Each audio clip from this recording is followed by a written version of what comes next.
So the first one is from Zach Lowy. He asked for the top five Ukrainian talents, but I think if you just want to do each your favorite U21 Ukrainian talent. Yeah, so I've picked two. I've gone for one who I would say is kind of the on the radar player, and then another who I think is kind of a little bit of a hidden gem. So for my on the radar, I've gone with Artem Stepanov. For me, such a big talent. He's 17 years old. He plays for Bayer Leverkusen.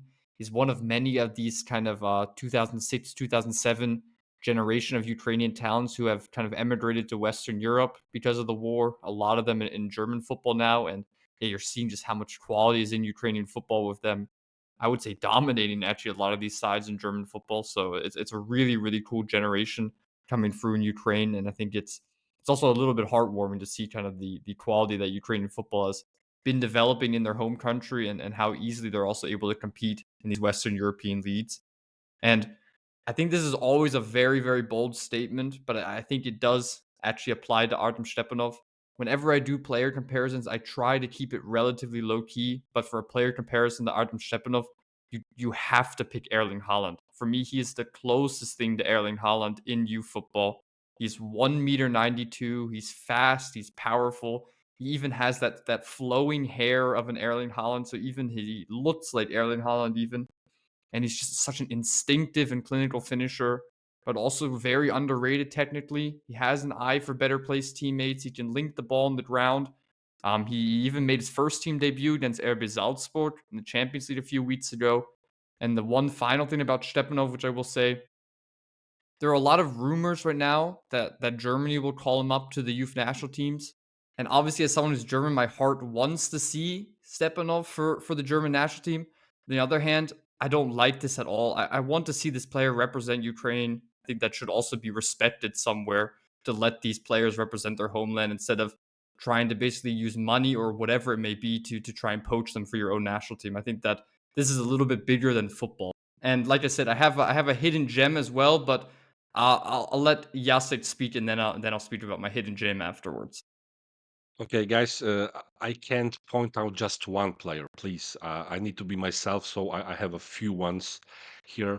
Yeah, my first one was actually Artem Stepanov, and you can clearly see that he watches videos of Haaland every day. He looks and he plays like Haaland, a fantastic striker, fantastic athlete, fantastic finisher.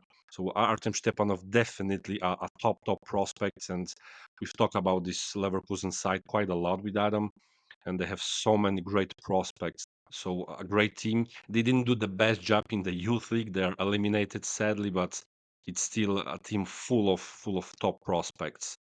And I think the problem for years for the Ukrainian national team was the lack of a good number nine, lack of striker. Since the times of Shevchenko and Rebrov, they didn't really have a top number nine. Okay, there were guys like Yaremchuk, so a solid European striker. But right now they have Artem Stepanov, and the second player that I really love is Matvey Ponomarenko. So a guy who already made his first team debut for Dynamo Kiev, a guy who resembles Karim Benzema a little bit. So a player who's not only a great finisher, but he can do something more outside the penalty area, and he's very good technically. And the third player, I would say, is Dmitro Bogdanov of Dynamo Dresden. So I think Ukraine right now they have three really talented number nines in Bogdanov, Stepanov, and Ponomarenko. So hopefully they will finally have this great number nine they were waiting so long for. And the other players that I really like is Yegor Yarmolyuk, who went to Brentford. I scouted him when he was at Dnipro. So an outstanding prospect when I was scouting him in Ukraine. He got his move to Brentford. He doesn't play very often, but he's still an amazing prospect, only 20 years old. And some of the others from the previous under 17 team, I really like Carlo Dictiar. So a very versatile left-footed center back, a really nice prospect.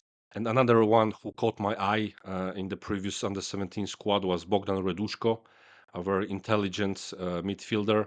And last but not least, a player that I absolutely love, so Hennady Sinchuk. I made a report on him last year. He reminds me so much of Dejan Kulusevski. So a player that I rate much more than everybody else. I simply love Dejan Kulusevski. It's quite shocking that he still plays in the second division in Ukraine. So a magnificent prospect and a perfect example of a hidden gem. Hey, Yasin, I think this is the last time I will ever go to you before giving both of my player picks. I thought I was going to be nice and bring you into the conversation, and you've only gone and stole my player. My player was Gennady Sinchuk, as you mentioned, playing in the second tier of Ukrainian football for Medalist Kharkiv. And he's not even playing that much, to be honest. He's only kind of coming off the bench now and then. But like you say, he's such a beautiful player. And I think in general, Ukraine are so good at developing these tall and skillful wingers. I mean, look at a guy like Andriy Yarmolenko, also quite similar in many ways to what Dejan Kulusevski is as a player. Maybe obviously not as good as Kulusevski was and had a lot more highs and lows in his career, but another one of these just really, really skillful wide playmaker types. And yeah, like you say, he's two-footed. He's such a multi-dimensional attacking threat. He's not necessarily your pure fast and explosive winger. You'll never just see him kind of kick the ball down the line and run after it. But he's one of these players who could just as easily be playing at attacking midfield or even at striker that he is as a winger. So yeah, definitely a player to look out for. It's often quite difficult to actually kind of prize these players away from Ukraine. The wages are very, very good there, despite all the conflict going on in the country.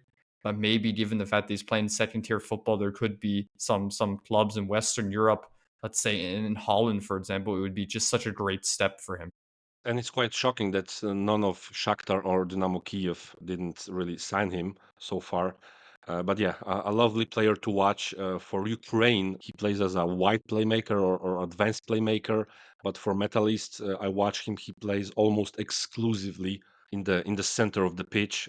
I showed him to one agent, and you know how agents work, and he told me, yeah, but look at his numbers. He doesn't have many goals or assists. I said, yeah, because he plays as a playmaker for his team.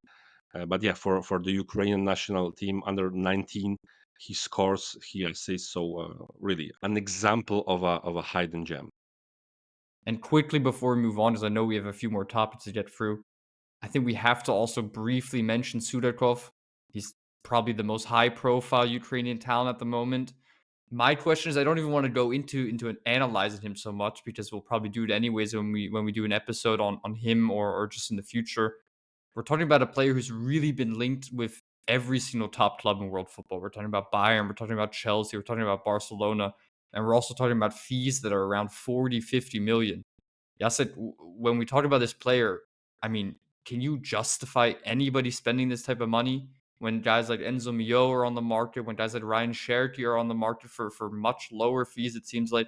Because I've watched a lot of Sudakov actually, not only in the Champions League, but also a little bit in the Ukrainian Premier League and also the Euros, for example. And I just personally don't see necessarily this world class ceiling. I just don't see it.